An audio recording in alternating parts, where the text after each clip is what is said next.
Eo miteny amin'ny tena dia tsy maintsy ho faty. Dia avy eo ny tipiko maingita. Dia efa fantatsiko hoe maingita ny tipiko satria ilay efa fantatsiko hoe be voky io. Dia latsiny ala ny jaza. Latsiny maraina. Dia avy eo ndraiky naraky filatanana.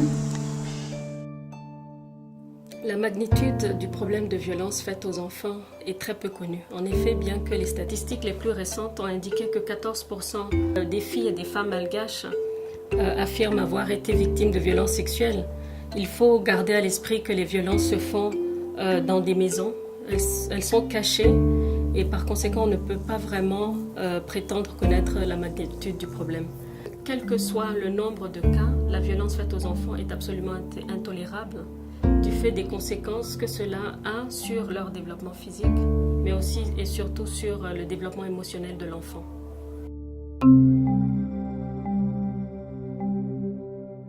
Tratra amin'ny fanolanana dia somary sahirana amin'ny noho ny fivezivezena satria melohan'ny fijeren'ny dokotera anazy aty dia tsy maintsy mandeha makany amin'ny polisy izy na ery amin'ny tribunaly aloha. Taloha misy olona tonga aty amin'ny hôpitaly dia avy eo alefa makany amin'ny polisy izy maka an'io taratasy io dia tsy miverina intsony.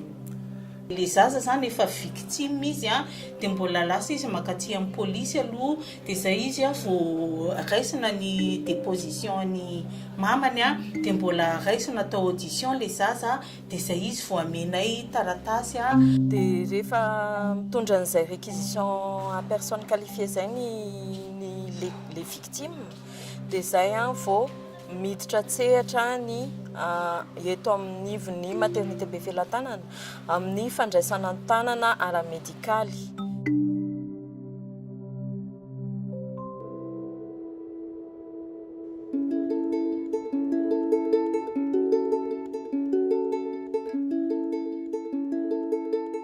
Teto amin'ny maternité be Felatanana zay moa ny analan'ny olona azy dia nisy fanitarana sy fanatsarana servisy anankiray.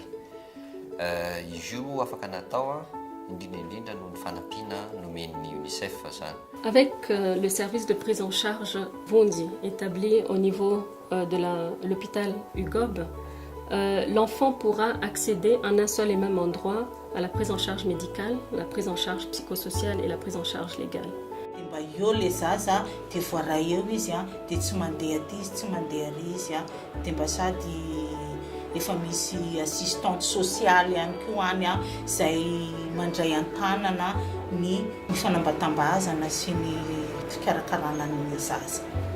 Indrindra aloha dia ny eo amin'ny resaka fanarenana ny maha-olona n'ilay zaza hiara-ny fanolanana. Le service zany dia fandraisana tanana manontolo ny fitsaboana sy ny lafiny ara-taratasy rehetrarehetra na ny police na ny fitsarana. Le système informatisé permettra d'enregistrer chaque cas présenté au niveau du centre, de faire le suivi et de s'assurer que chaque enfant aura effectivement bénéficié du paquet de services fournis, mais aussi et surtout pourra faciliter le suivi des dossiers une fois que ceux-ci seront transmis au niveau du tribunal. Registre anankiray ny ao be Felatanana dia efa moramora kokoa anay zany ny amin'izay fotoana izay no manao any atotanisa mahakasika ny violence sexuelle hatramin'ny ankizy. Là où les services de prise en charge intégrés ne seront pas mis en place, il est fortement recommandé que les secteurs concernés, en l'occurrence le secteur judiciaire, le secteur de la santé et le secteur social, développent des protocoles de prise en charge au sein desquels ils déterminent le paquet minimum de services à fournir aux enfants et de façon coordonnée, et ceci dans l'intérêt supérieur de ces enfants. Mahafinaritra satria efa complet daholo na ny polisy na ny dokotera tsy mba hisoroana tsy vezivezena makaty sy makaritsy fa tonga dia tomombana daholo ny rehetrarehetra.